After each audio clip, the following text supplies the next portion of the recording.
I'm telling you now. I'm telling you now.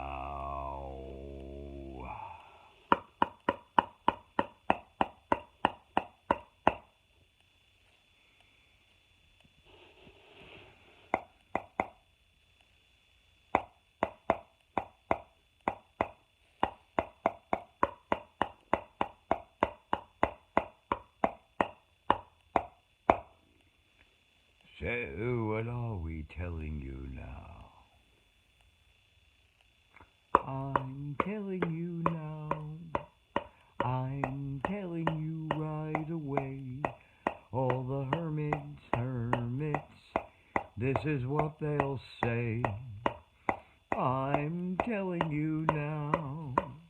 I'm telling you right away. I hope you've got an eternity in a day. 'Cause if I open my mouth, there's endless things I'll say. I am a blobber, blabber, bloober mouth.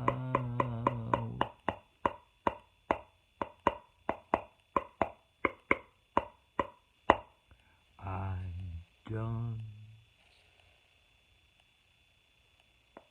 I'm done. Done.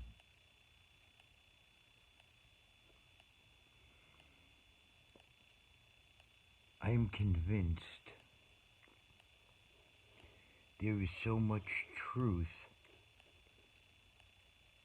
from so many different sources that is sincere, heartfelt.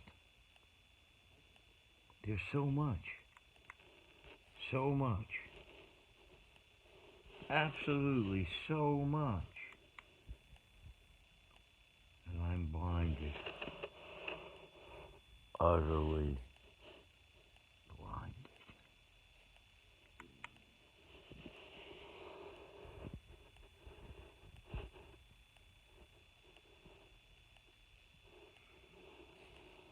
At 65, I'm done.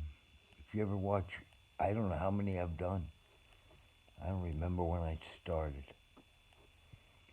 But this is the end of Avi Crazy.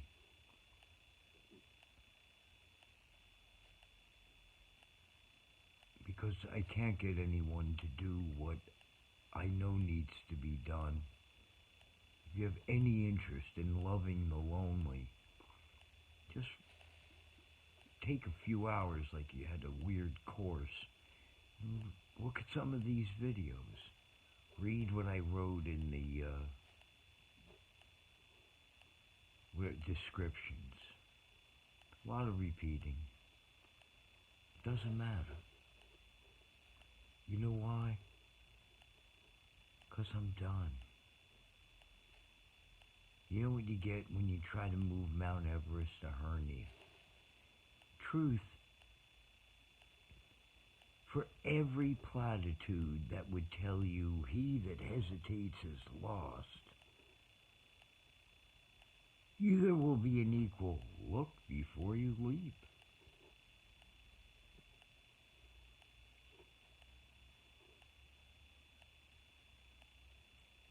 The issue is the lonely are here. And I've asked the Almighty, as arrogant and as evil as I am, the request isn't, I am. And loneliness, God. God's not interested. God's not interested in what I really want, and that's for there to be no pain and suffering for any beings on any galaxies of any dimensions, spirit, souls, species. Just end all the pain and suffering. God ain't interested in that. Because that's what's really necessary. What I want to do is a coping mechanism. A do-goodnik. I just know it's too simple. I'm not going to get into it anymore.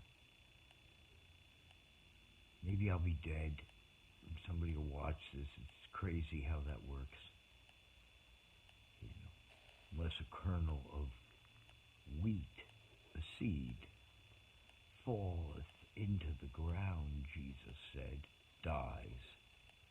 Seed gets buried in the ground.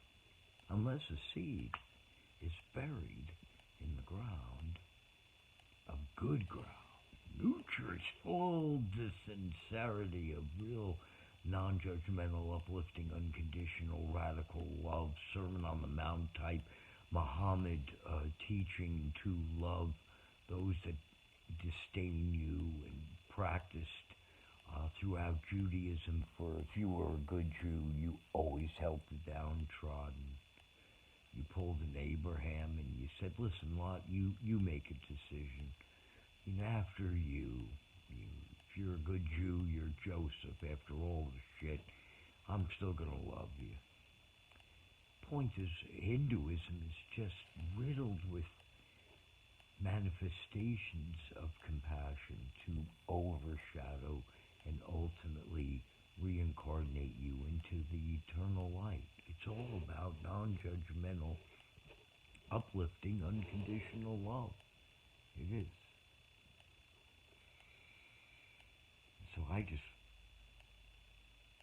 So if you're that kind of fertile ground,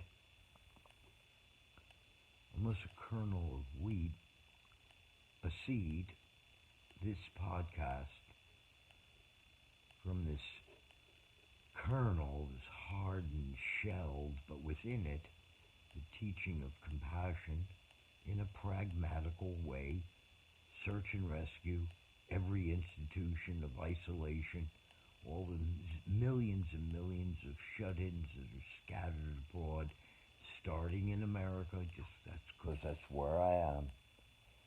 And make sure every jail, every nursing home, every psych ward, every homeless shelter, every orphanage, etc., everything I've missed, everyone has a real, non-judgmental, uplifting, unconditionally loving friend.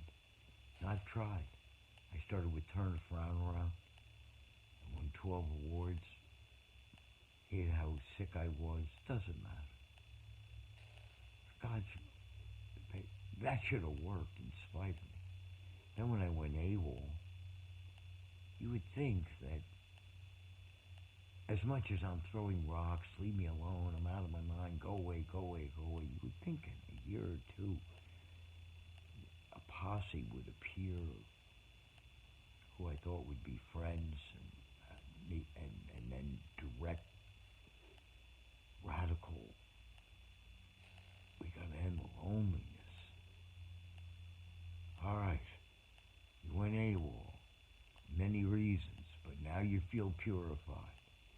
You feel you went from a wishy-washy to a radical, progressive agenda on compassion of directly making sure it's only 20% meringue and 80% pie.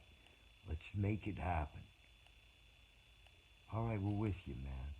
Listen, and we love you. We don't care. We know you're fucked up. We don't know how fucked up. Come on, get back here. We're going to readjust all this and make this happen. That didn't happen.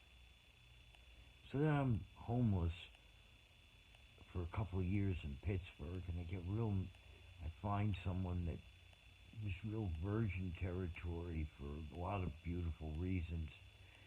And I start something up again. I try to get a few people back on board from Turn the Frown Around, but a new thing, because I know you can't put new wine in old wineskins. And so I try to let them know. And oh my God, meeting with, Point Park University, the dean of something and the chair of something. I met with their inner nucleus of, the college kids that were radical about the psychology club. We're going to and I go, absolutely insane again.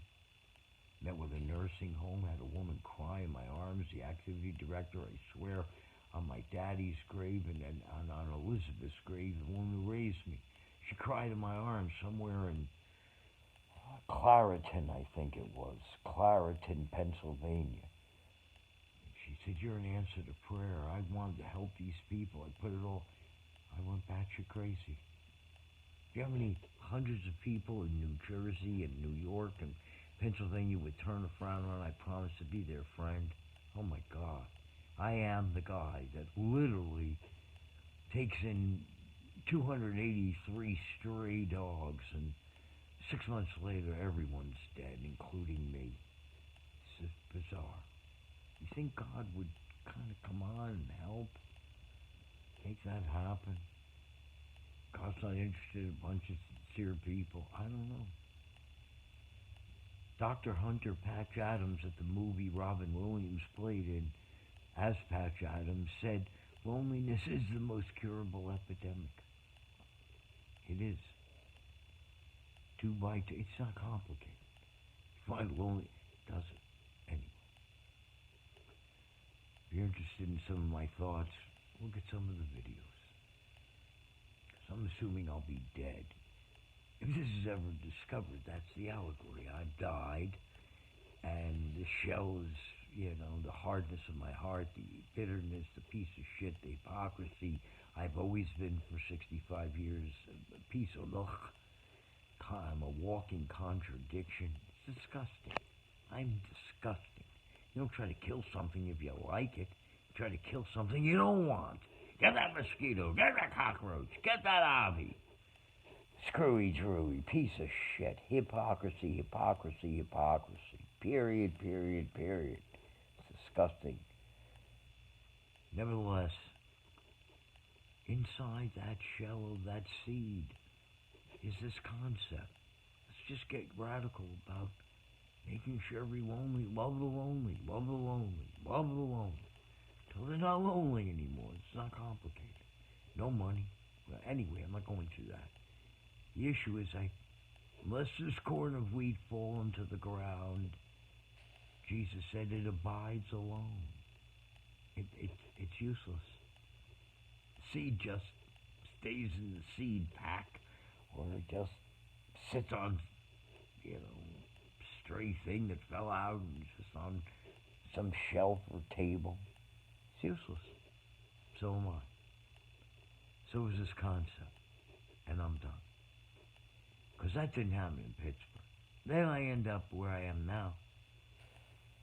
And, oh my God, esophagus perforation, hamstring snapped permanently.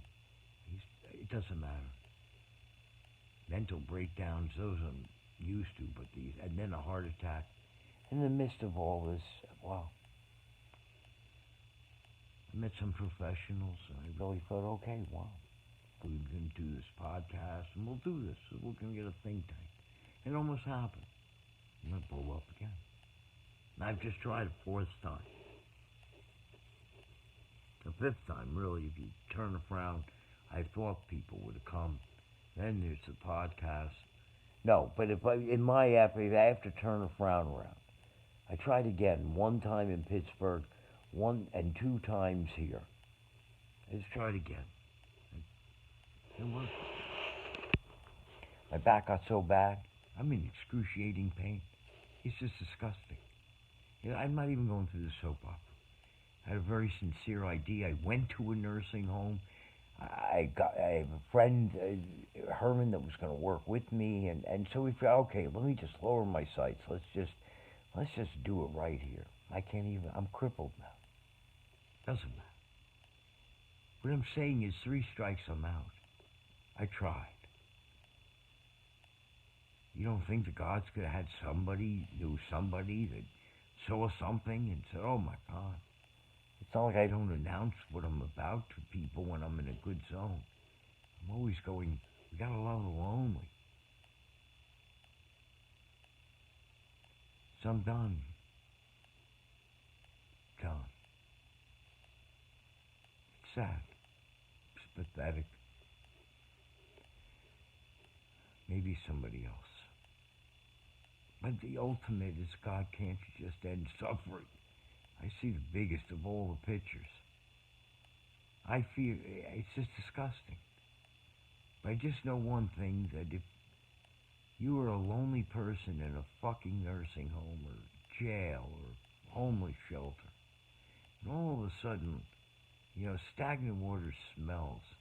The same people around, familiarity breeds contempt, because all humans a mix of positives and negatives, but even the positives get on other people's positives nerve and they repel, and it's just complicated the way God's fucking did all this shit. But it's just something. The proverb says there's a friend that sticks closer than a brother. It's like supernatural. It's like David and Jonathan in the Torah, I think, or Torah. Anyway, point is, John put his head on Jesus. Muhammad and the Jew. These relationships. The point is what? Somebody out of nowhere. Because if you want to get stagnant water, not stagnant, you got to bring fresh water in from the outside. All of a sudden, out of nowhere, here you are, grandma, grandpa, just waiting to die, whether it's going to be 2 hours or sadly 20 years. No one's ever going to really be your friend. No one. Staff comes, staff goes. It's all bad. You're getting sicker and more alone. Dying alone. Another Eleanor Rigby. Out of nowhere, someone makes a decision and goes, I'm going to visit you every week till one of us dies. You're my buddy. You're my pal. I want to learn from you because you're older. You're in jail, so you've had some hard experiences. Let me learn from you. You go in as an equal. You go in feeling like I'm going to get the diamonds in these caves of isolation and forgottenness and throwawayness. I've asked a lot of people to help me. They ain't help. So,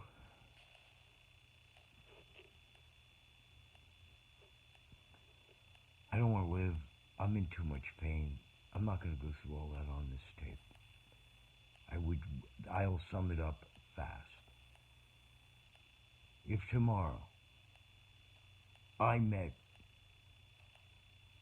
a radical thinking Dr. Kevorkian-like veterinarian, and they wouldn't lose their license, I don't know, it'd have to be so undercover, because it'd be illegal, Women don't want anyone telling them what to do with their body, but I can't kill myself. Really. Come on. Nothing is all black and white. Remember I said about so much light? Listen, I'm a Jew. My great-grandfather was a rabbi. Listen, Nazi Germany, that's an extreme. Any genocide, any time you murder someone, that's wrong. That's wrong. Well, it's got to be somewhere between that and mercy killing. Like, I don't want to live anymore. The Eskimo, it doesn't matter. The point is, I don't want to live. I'm getting sicker. I have no one. I don't get along with people anyway. The point is, I need such a unique situation. I don't have it. I'm getting sicker. And one of the things that would have helped me, my daughter's dead. Then I had another relationship. That person, Book of Job, hit their life. So I try to attach myself now to the greater good of the only thing I could do within my 65 years of manure to plant in the present. So let's end loneliness. I can't get that to work. I don't want to live. I don't want my rights taken away. I don't want to be the guy dying alone in a nursing home or a psych ward or homeless shelter. I don't want to be that. And what do you think, it doesn't happen? Did you think it doesn't? Then why do we have a homeless problem?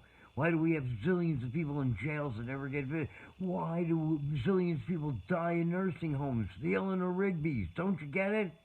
I don't want to be that.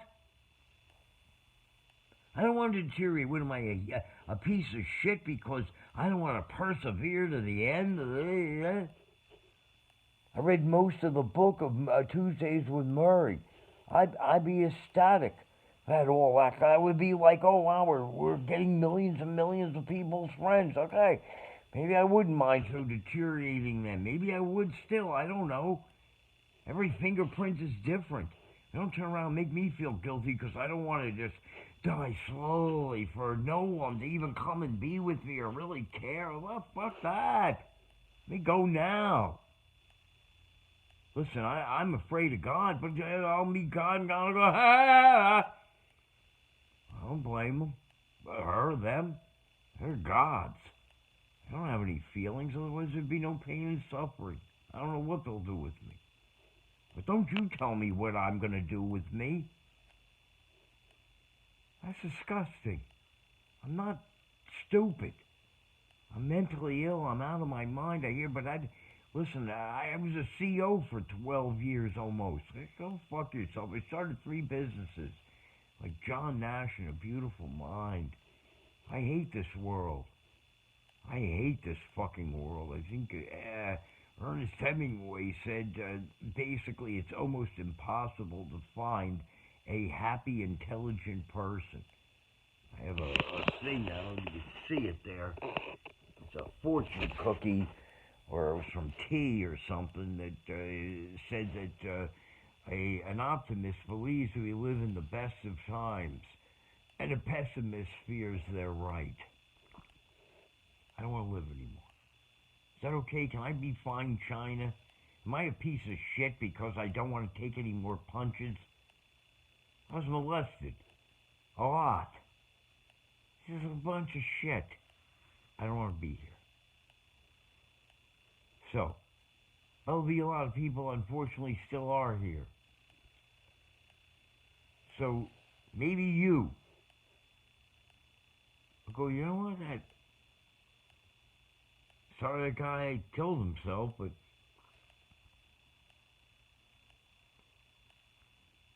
wow, I'm going to at least take that fucking idea and do something with it. You know, I'm Bill Gates. I'm, Amazon, Jeff Bezos. I'm Warren Buffett. You know what? How hard is it for us to computerize, do a search and rest, blah, blah, blah?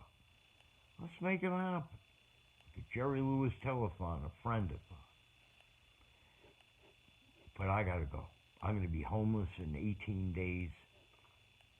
I'm mentally getting worse and worse, physically worse and worse. I'm 65. So I have nothing else to say other than I have nothing else to say. And loneliness. Love the lonely. Love the lonely. That's what I like. Figure out a way to make sure that you love the lonely until they are lonely no more. Love the loneliness away.